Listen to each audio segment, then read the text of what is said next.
Amid all this crisis, technological breakthroughs will develop at an unprecedented rate. Human-computer interfaces will stimulate cultural change. By 2035, an implantable information chip could be developed and wired directly to the user's brain. Synthetic sensory perception beamed direct to the user's senses.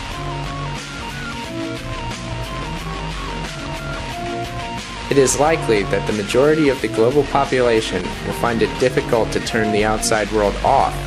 ICT is likely to be so pervasive that people are permanently connected to a network or two-way data stream with inherent challenges to civil liberties. Being disconnected could be considered suspicious. Disconnecting from the hive mind will get the military police at your door in no time.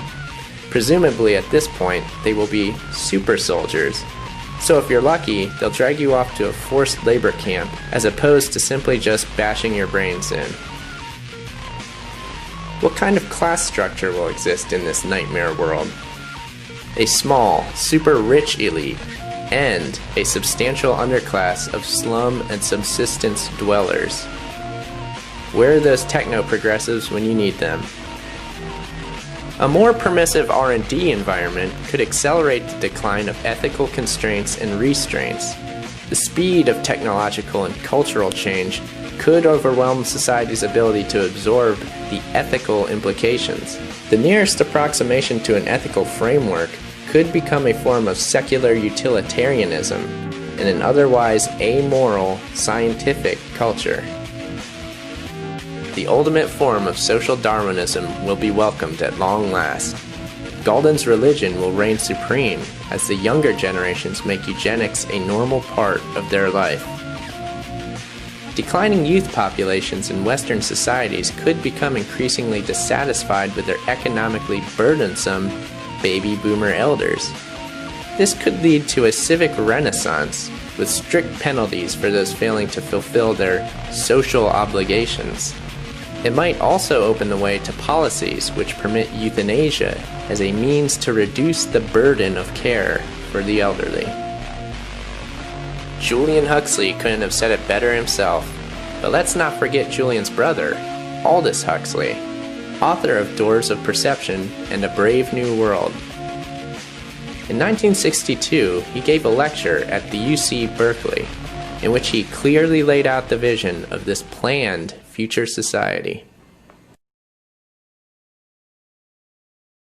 In the past, we can say that all revolutions have essentially aimed at changing the environment in order to change the individual. Today, we are faced, I think, with the approach of what may be called the ultimate revolution, the final revolution, where a man can act directly on the mind-body of his fellows.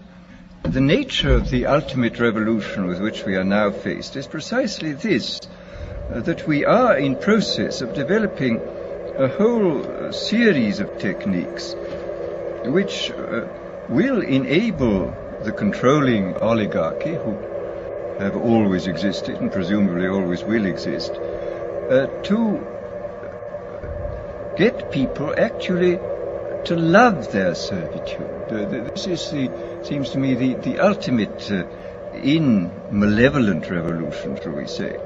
First of all, to standardize the population, to iron out inconvenient human differences, create, so to say, mass-produced models of human beings arranged in some kind of a scientific caste system.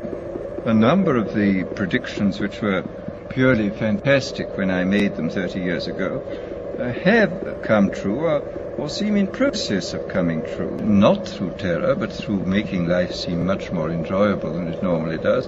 Enjoyable to the point where, as I've said before, human beings come to love a state of things which by any reasonable and decent human standard they ought not to love.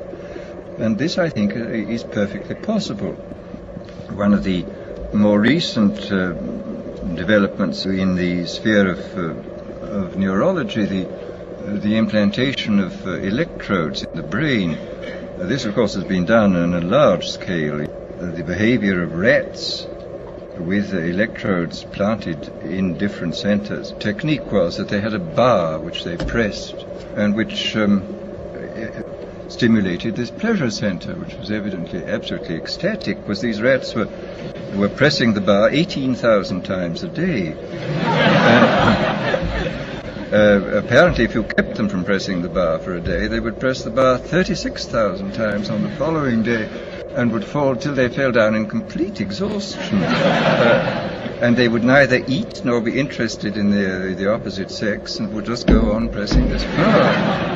In the few cases in which this has been done with very sick human beings, the effects are evidently very remarkable.